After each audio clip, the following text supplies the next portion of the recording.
I clicked the wrong mic. I picked the wrong mic.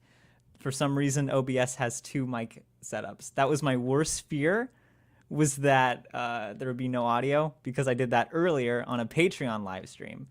But now we should be good. Thank you, everybody in the chat. It's not Brendan, if there's nothing wrong with the stream. That's my MO. That's just how I get engagement up in the comments. I make all my mistakes on purpose. Never forget that. But let's see. Let's restart. What was I saying? What's up, everybody? Welcome to the stream. I can't remember what all I said. It was along the lines of, I just wanted to check in to let you know that I'm not dead. And obviously I need to figure out how to do streaming again, since it's been like a solid year. But here we go to everybody in the chats. Welcome, Anna, JMF, Ben. Great to have you all here. So it's been about what, like a solid month or so since a real new video has come out. I mean, we had the Rebecca supercut, which I'm so happy that that's finally out into the ether and I can walk away from Rebecca for a little bit. But I don't want you to think that I've just been like sitting here just playing video games. I don't think I've played a video game for about 5 months.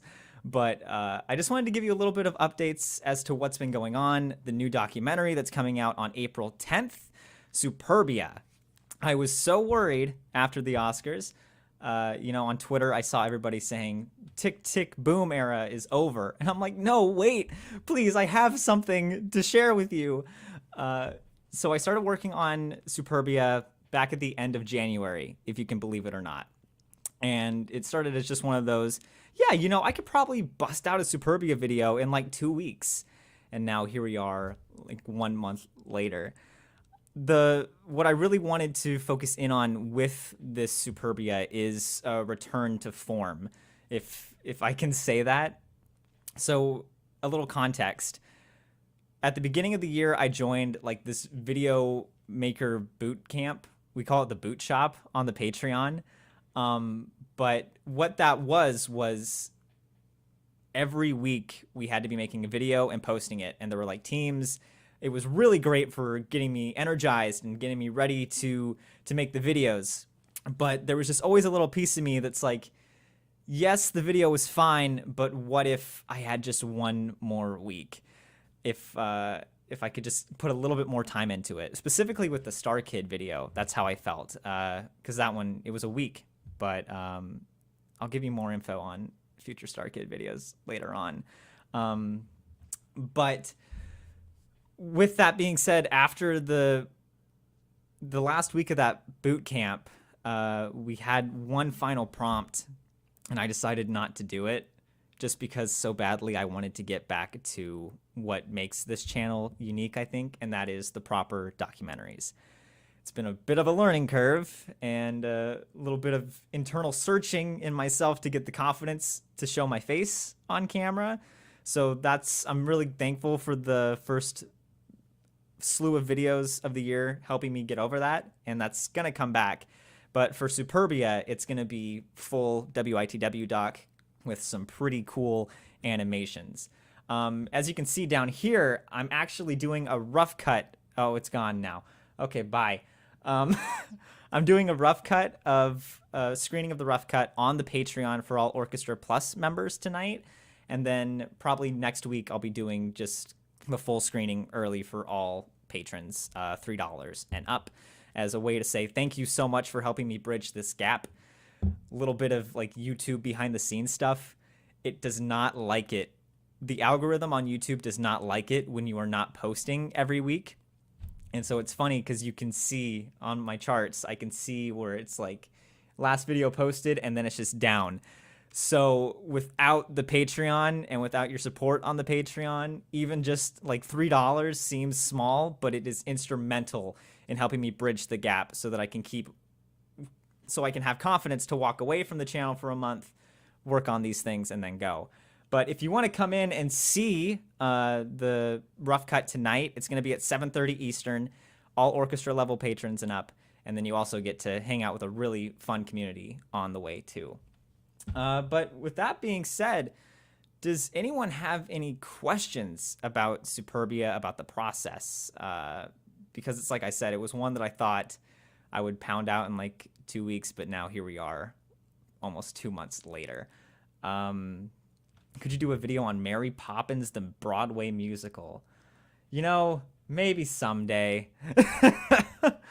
The only thing I really remember of Mary Poppins was just, you remember on Disney Channel? Like, that was the thing on Disney Channel, on all the, they weren't even really commercials. They were like the promo breaks, and that's all I really remember. So if I did a Mary Poppins video, it would definitely be going back to Nostalgia City. But that's, yeah. So I'll wait for some questions to come in. Oh, here we go. From Sean. If Larson's Superbia would be made today, either for film or Broadway, do you think it would be a success or a bomb? Okay, this is going to be really tough to answer because I have to be selective with what I say because I don't want to give too much away. Let's just say that Superbia, you know, everyone says Superbia was too complex for its time. And I definitely think there is merit to that saying. For the research, I went down to Washington, D.C., and I looked through all of Jonathan Larson's papers and some of the visuals that they have on file that they got from Larson himself. They just transplanted it over into D.C. And when I say that it's like his whole life is there, that's not an over-exaggeration. It is like every single paper this man wrote on is in Washington, D.C., and every dirty napkin too. But a new piece that they had just gotten into the collection, and that I was probably like the third person in the world to see, was an actual recording of Superbia at Village Gate, which was an off-Broadway house. It was a presentation from 1989. And if you've read Boho Days by Jay Collis, who has been a fantastic resource helping me through this entire research, all of this research, then I can't remember where I was going with that. But basically, I just needed to tell you that Jay Collis is amazing, obviously. But so that's what Jay Collis was saying, was that this is the most, like, close to the full realization of Superbia. And so they've got the full band. They've got an attempt at some costumes. They're pretty adorable with how, like, modest they are. But I can tell you that I'm very happy I watched that first, because after I got done with that, I thought, okay, I think I understand what just happened. Now let me look through the papers and see if I can piece together things more. And when I was writing the script, I have a section, 2 sections, because there were 2 different versions of Superbia. That it's really interesting how it mirrors Larson's mindset and where he is in life. So for each of those sections, I wish it could be just like the other Wait in the Wings videos, where it's like, here's just what happens. You know, Spider-Man, he's fighting the Green Goblin, and then he's getting seduced by some spider who can do tap dancing. But with Superbia, I can't just say, here's what happens, because then you're going to feel the way I did when I was watching the video, where I didn't know really what was going on, because I didn't know all of the backstory and the context. Like, you have to, the background of this video, it originally sat at like just 15 minutes of me trying to explain what the world was like, and everything that played a hand into Larson coming up and writing Superbia. It was 15 minutes.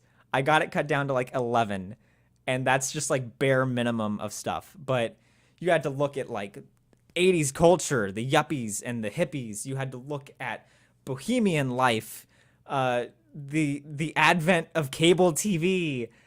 There was 1984 by George Orwell. What I'm trying to say is there was so much behind it that you have to understand before, like, I could go out and tell you what the show is. And it's for that reason that I don't think it would be successful on Broadway.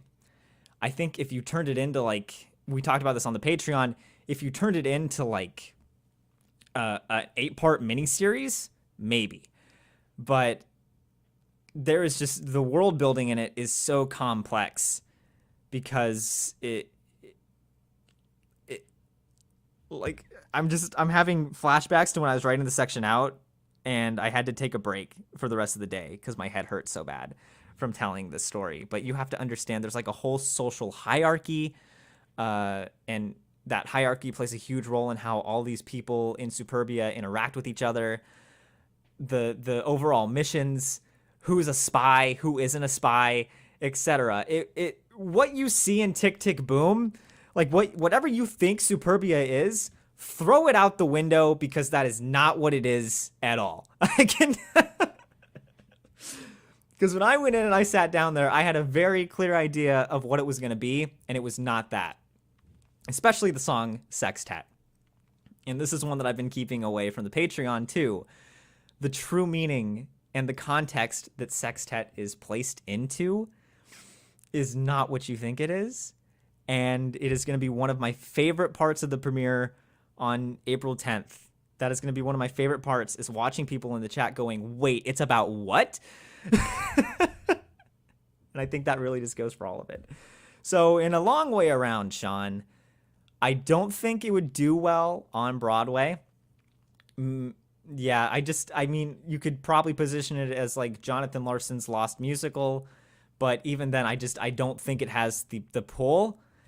If you wanted to do it like at 54 Below as a cabaret, it would be great. But other than that, there's just a lot to understand. So let's see. Any other questions? Let me scroll through.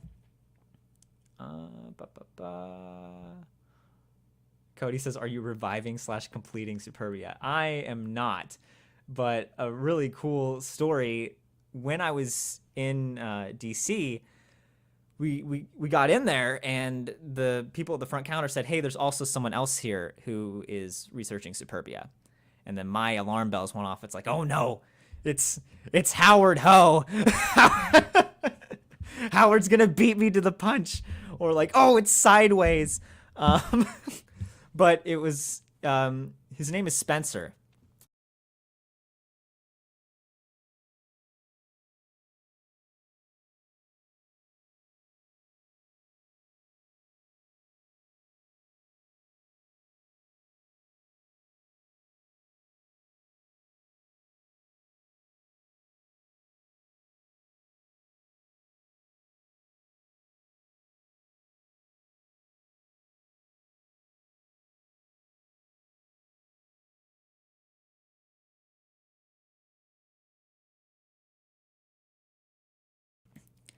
This is going great, everybody. But like I was saying, someone came in here to like fix my computer, and I don't think they did. So we're gonna keep going. We won't say the S word again. But going back on that story, so they're based in Washington, and they are trying to, I don't know if they want me to tell this. They're trying to put on their own version of Superbia with an all trans cast. So just out of like just taking a risk, they bought a ticket to DC, flew across the country, and they were there for the 2 days that I was just researching Superbia, which is incredible.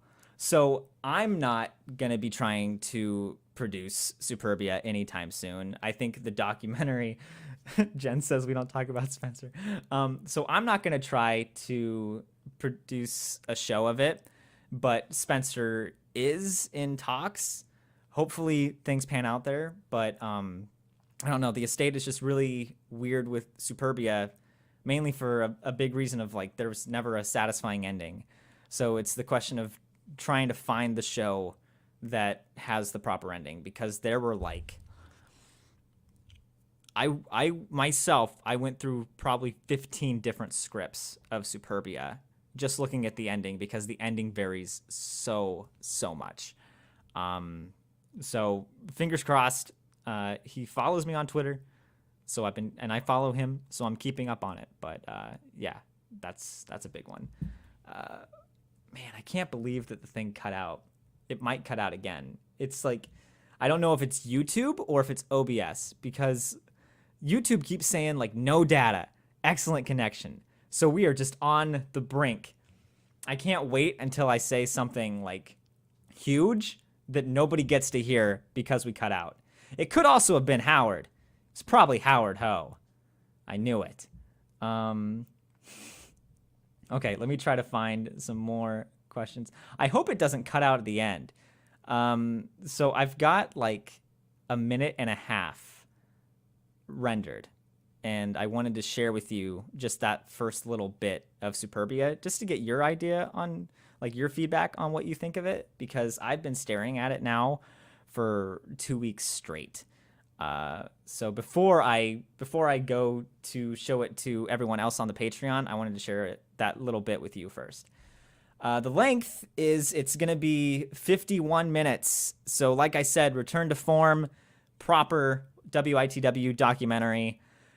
Again, with that length, it means that I've had to like put other projects on hold, including a wholly musical Batman mini doc. I didn't say that. So really just thank you again to the Patreon for helping me bridge that gap, because YouTube, like I said earlier, doesn't like it when I stop posting, and Patreon really helps me bridge that gap. So patreon.com/WITW, you get to hang out with me every month without the stream cutting out, which is a lot more fun. Let's see. Everyone thinks I'm producing Superbia. No, I am not. I am not producing Superbia. I barely have time to make these documentaries. You think I can produce Superbia on the same time? Would you ever consider doing a documentary on the TV show Smash, says Behind the Curve? I would. I actually had that slated as a side series for January, but then things happened. Yes to the mini doc, says Mary. We like it long, and now I'm demonetized. Thanks a lot, the simple Mr. Morning. I'll talk to you about that later. Okay, any other questions that we have before I share one more thing? And Spencer, is that the Spencer? I don't know if it's the Spencer or a Spencer. We'll find out. Would you like to produce Superbia if given the chance, says Sean. No, I wouldn't. Reezy says he said it. Oh no, not the S word. Why did Larson call it Superbia, says Jen. Alas, the one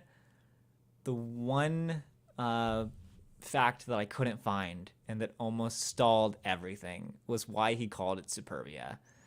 I have no idea. I could see it. This is just me like hypothesizing of what it could have been like just after going through all of his notes.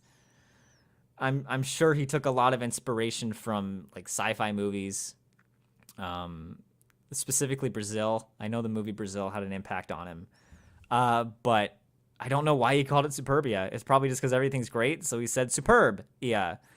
If anything, he did this really cool thing in his notes where, because this was before the internet, so when he was trying to find a word for a lyric, he would just like write the word out and then immediately below it list probably like 20 other variations of the word and then circle the one that he liked the most. So maybe he did something like that. I don't know. I don't know why he called it Superbia, and it's going to make me sad for the rest of my life. So thanks, Jen, for bringing up that unanswerable question. Let's see. Any direct correlation to 1984, says Beniva. I hope I said that right. Fruitville. I like that. Yes. Yes and no. Directly inspired by it. He couldn't get the rights to 1984. Even though he's really close, he couldn't get the rights. So it's not as close as you would think. It's not just like this is the story of 1984, but I changed the characters' names. There are just like certain things in there that make it like 1984, like the fact that people can't really feel emotions. again, I got to keep it vague because I don't want you to know what Superbia is until April 10th. But not directly 1984, but definitely has inspiration from 1984. Reezy Peasy says, what's a short synopsis for the show? Ha, ha, ha. Wouldn't you like to know? First of all, there is no short synopsis for the show. Believe me, I tried to get it as concise as possible, but there is just no easy way of putting what Superbia is. I'll give you buzzwords. Satellite, kilowatt, Hank, and computer. There you go. Twitter, go crazy trying to figure out what Superbia is with that, with those words. Spence says, what was your fave part of studying? I think it was just really important for me, like, in my growth of being an actual researcher. Because when the channel started, it was literally just me in my apartment living room.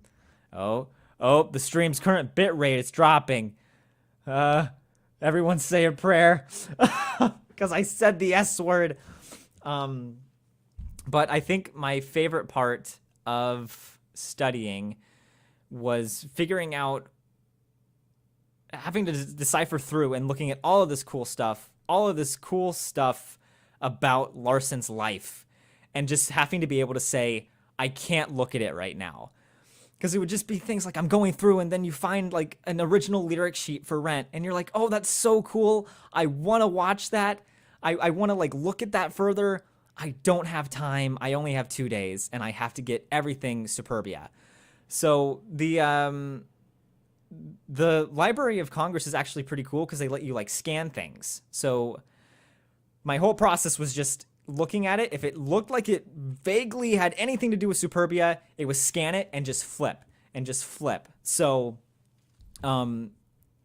in all, I've probably flipped through 3,000 pages of his notes. And I walked away with 700, which I have it saved on my computer.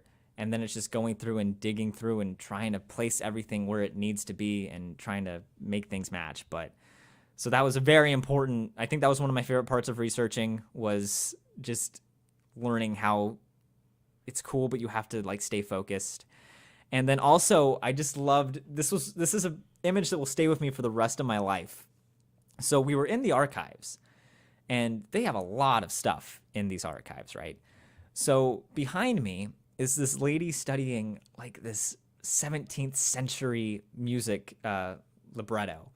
And she has on these gloves and it's on the pillows and she's being very delicate and like you don't even want to breathe on this thing, right? And then there's me and I'm just like picking up a dirty napkin that has the lyrics to Sextet written on it. And it's just like, what juxtaposition is that? But I mean, like, it's not even like a clean napkin. It's like he literally wiped off something and then thought, that's a lyric, and then wrote it down. So that was wonderful too. And then Reezy Peasy says, wow, 700 saved. Yeah, it's a lot. And it's just crazy, like having to go through everything. A lot of that is the scans I took of the ending, because I can... I mean, the Patreon knows. Do I want to say it here? Do I want to say that fact here? Should I hold on to it? I think I'm going to hold on to it. A lot of the scans just had to do with the changes. And the Superbia at the beginning of the process is not anything like the Superbia at the end of the process. If you want to know more, give me money. Let's see. Behind the Curve says, so obviously no one would ever do this. Of course not. But how difficult do you think it would be to sneak a recording of Superbia out of the Library of Congress? How hard is it to steal the Declaration of Independence? If Nick Cage can get that and kidnap the vice president, then getting a copy of Superbia is probably super easy. Barely an inconvenience. Claire says you sound like Mr. Krabs. Arr, give me money and then we'll talk Superbs. We don't talk about... stop saying that name. I have to tell him about this. Hank Green. Awesome buzzwords about that. Okay, I actually kind of like this one. Mike asks, is a face award kind of like our social media upvotes? No. Thanks for asking. Okay. Any other questions? Purely hypothetical. Like in that vein, you cannot get that thing out of there. Believe me, I thought about how I could do it. Which really sad story, okay? So I have a composition book that I keep all of my notes in, and this has included notes on the upcoming documentary after Superbia too. So I took that composition book with me because I take it everywhere, and I watched through the screening of Superbia, wrote down beat by beat everything that happens in Superbia, the screening, so I could come back here, look through the notes, and go, okay, I can probably like piece apart this section, piece apart this section. Got on the train to go home. People behind me started fighting with the conductor, or like the guy who takes tickets on the trains. Like to the point like they were yelling and screaming that I didn't want to deal with that. So I grabbed my ticket, moved to the back of the train, got off the train, got home.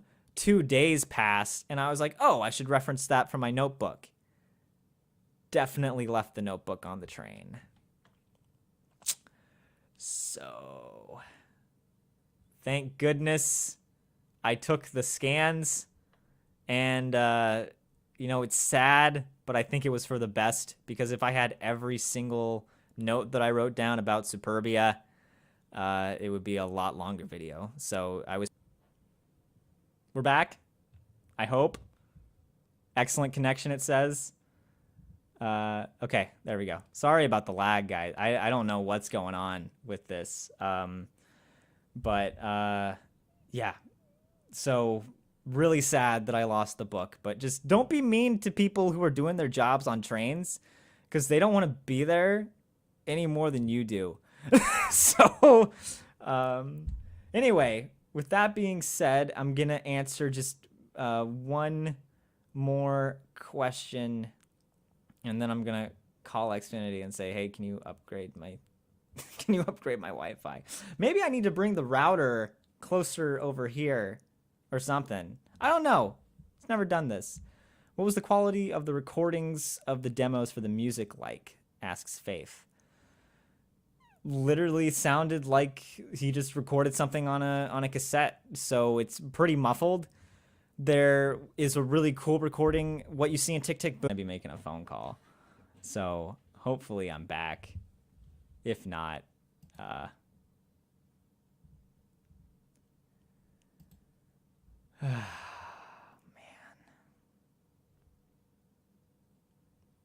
Let me refresh YouTube and just see what's going on.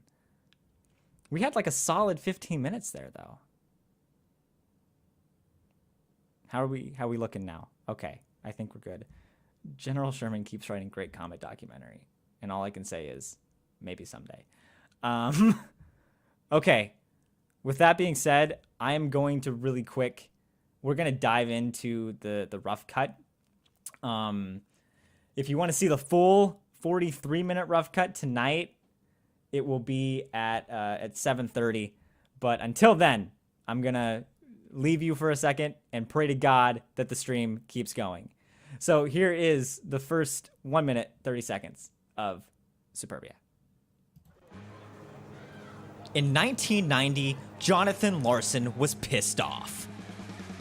Before there was Rent or Tick Tick Boom, there was a server from Soho who believed he could be the voice of his generation, who was struggling to get anyone to listen. At the time, Larson seemed trapped in a never-ending cycle of rewrites, readings, and rejections for Superbia, his original sci-fi musical. Being well over 10 drafts and a handful of workshops in, it felt like a majority of people just didn't get it. Though, to be fair to the majority of the people, Calling Superbia complex is putting it mildly. It had a space spy, an androgynous android, a group of mindless people electrocuting themselves for fun, an evil supercomputer, and a human being trying to get a music box into a nightclub on a giant space satellite. With all its complexity, the space musical underwent drastic transformations over its 7-year lifespan. Transformations that mirrored not only the changing values of society, but also the frustrating journey of an aspiring artist struggling to find his voice. This is the story of the terror that comes from the perseverance of the artist. But above all else, this is a story of failure and the strength that comes from it. More than 30 years after its final performance, this is the full story of Jonathan Larson's lost sci-fi musical, Superbia.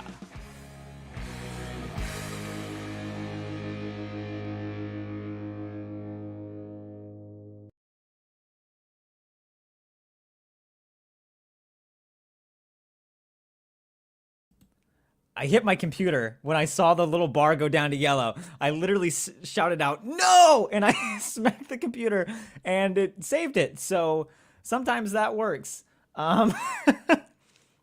But that is just, so that is like the tamest.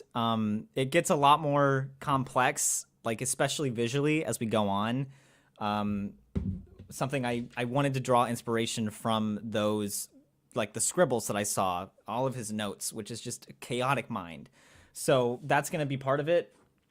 So I stayed up until like 4 in the morning where I can bring them to life on the actual page. So I might not have, oh, come on, you can do it. Come on, you can do it. So I might not have, come on, you can do it. You can do it. Keep going. Keep going. This is like an old jalopy. I'm just trying to keep going. So I might not have footage of Superbia, but I'm going to try to bring it to life with the illustrations. Okay, that should be it. Thank you so much for chugging along with me on this jalopy of a live stream. I'm calling Xfinity. I'm calling my local cable provider, and we're going to figure this out. But thank you guys for being such good sports. Again, if you want to see the full 43 minutes, fingers crossed. I'm going to be streaming it on Discord, I think. It's just what I'm going to have to do. So you can join the Box 5 Patreon Discord chat. And then there, it's usually pretty solid. So anyway, thanks again. Remember to live truthfully in those imaginary circumstances. And Chester senses love. Hey, bye everybody.